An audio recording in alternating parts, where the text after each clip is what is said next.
Here's something that sounds impossible.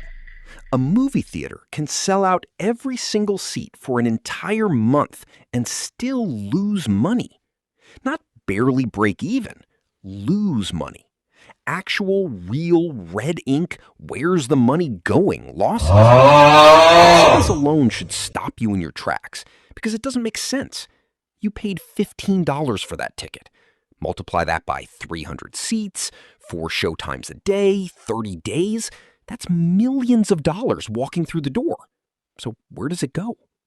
Stick around, because by the end of this video, you're going to understand why the popcorn counter is the most important real estate in America, why the theater barely sees a cent from the movie you just watched, and why one of the strangest rules in this entire business is that the worse a seat is, the more the theater actually wants you to sit in it. And here's the funny fact to start things off. The markup on a large popcorn at most theaters is higher, percentage-wise, than the markup on a bag of powder. That's not a joke. That's an actual comparison economists have made for decades. We'll get back to why that's true and why it's the whole business model in one sentence. Let's start with the ticket, because that's the part everybody assumes is where the money is made. It isn't. When you buy a movie ticket, a huge chunk of that money doesn't stay with the theater at all. It goes straight to the film studio. This arrangement is called the box office split, and it's brutal for the theater owner. In the first week a big movie is out, the studio can take anywhere from 50 to 70% of ticket revenue, sometimes more for a massive blockbuster opening weekend. As the weeks go on, that split shifts more in the theater's favor, which is part of why you'll notice older movies tend to hang around in theaters longer than you'd expect. The theater is finally starting to keep more of the ticket price. But here's the catch. By week 4 or 5, the movie isn't selling many tickets anyway, so the theater gets a better split on a smaller pie. It's like finally getting a bigger slice of a pizza that's almost gone. On average, across a film's entire run, a theater might keep somewhere around 40% of ticket revenue. The rest goes to Hollywood. So if a ticket costs $15, the theater might be walking away with $6. Out of that $6, you still have to pay for the building, the staff, the electricity to run the projector, the air conditioning, insurance, and the lease. Suddenly, that sold-out theater doesn't look quite so profitable. This is exactly why the concession stand exists, and exists the way it does. Unlike ticket revenue, the theater keeps almost all of the money from popcorn, soda, and candy. There's no studio taking a cut of your nachos. That popcorn is the theater's product, made on the theater's equipment, sold at the theater's price, with the theater keeping essentially everything after costs. And the costs are shockingly low. A bag of unpopped popcorn kernels costs the theater pennies per serving. Popcorn is mostly air, and air is free. The real cost is the cup, the butter flavoring, the labor, and the rent on that little patch of counter space. Industry estimates have placed concession profit margins north of 80% for popcorn specifically. That's the funny fact from the intro coming back around. Pound for pound, or dollar for dollar, the markup on movie theater popcorn has been compared by economists to the markup on illegal narcotics. Popcorn that costs the theater maybe 50 cents to make can sell for $7 or $8. That's not a rounding error. That's the entire survival strategy of the business. Sodas are similar. Most fountain soda is sugar syrup and carbonated water, costing the theater fractions of a cent per ounce, sold to you for $5 or $6 a cup. Here's the part that explains everything about how theaters are run. Concessions can make up less than 20% of total revenue, but often more than 40% of total profit. The ticket gets people in the building. The popcorn is what actually pays the bills. This is why you'll notice theater employees are trained to ask if you want a combo, why the cup sizes are strategically priced so the jump from medium to large feels like a deal, and why the snack counter is positioned right in your path before you even get near the theater doors. None of that is an accident. It's the entire economic engine of the business, designed in plain sight. Now let's talk about the building itself, because owning a movie theater means owning one of the most expensive, least flexible types of real estate that exists. A modern multiplex with stadium seating, digital projection, premium large format screens, and updated sound systems is an enormous capital investment.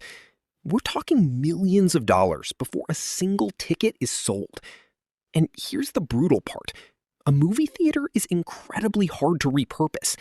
You can't easily turn an auditorium with sloped, fixed seating into a grocery store or an office space. That sunk cost is locked in. If the business model stops working, the building itself becomes a liability. That's expensive to convert into anything else. This is one of the big reasons theater chains have struggled financially even when individual locations are busy. The fixed costs, the mortgage or lease payments, the equipment financing, the insurance on a large public space don't go away during a slow month. They don't go away during a pandemic. They don't go away when a major release gets delayed. A restaurant can shrink its menu and survive a bad month. A movie theater with 300 fixed seats and an idle projector is paying the same overhead whether 10 people show up or 300. Now, here's where the strange rule comes in. The one about bad seats being valuable. You'd think the best seats, dead center, perfect sight line, would matter most to the theater's bottom line. But the economics actually work differently. Theaters want every seat filled because an empty seat earns $0 and zero concession sales, no matter where it's located. A person sitting in the worst seat in the house, off to the side, near the front, still buys the same overpriced popcorn as the person in the perfect middle seat. The seat location barely matters to the theater's profit. The fact that a body is in the building does. This is part of why reserved seating and premium seat upgrades have become so common. Charging $2 or $3 extra for a recliner or a better row isn't really about the seat. It's about extracting slightly more revenue from a customer who was already walking through the door anyway. Economists call this price discrimination, charging different prices to different people for something that costs the business the same amount to provide. The seat is nearly identical in actual cost. The price difference is just what people are willing to pay for the feeling of a better seat. Let's talk about timing, because timing is where a lot of the real strategy in this industry lives. A movie theater has what economists call extremely high fixed costs and extremely low marginal costs.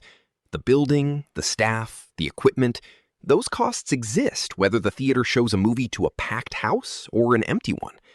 But the actual cost of running one more person through a screening that's already happening is close to zero. Maybe a little extra electricity, a little extra wear on a seat cushion. This is exactly why theaters love matinee pricing, discount Tuesdays, and student rates. A theater would rather sell a ticket for $8 to someone who wouldn't have come otherwise than sell 0 tickets to an empty seat. $8 plus a $5 popcorn purchase is still profit on a seat that would have generated nothing. It's the same logic an airline uses when it sells a last-minute discounted seat rather than fly with an empty one. Once the plane is taking off, or once the projector is rolling, an empty seat is wasted potential revenue that can never be recovered. So why did the streaming era hit theaters so hard, beyond the obvious convenience factor? It comes down to a concept called the window. For decades, movies were exclusively in theaters for months before being available anywhere else. That exclusivity window was the entire reason people had to leave the house to see a new release.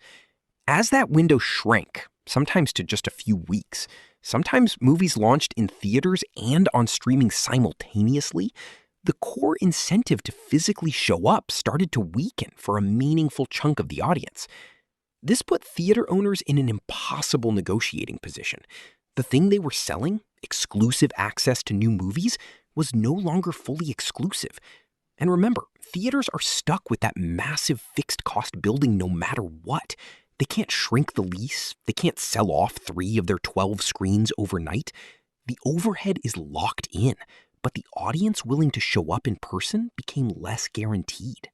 This is also why you've probably noticed theaters leaning hard into experiences that streaming genuinely cannot replicate.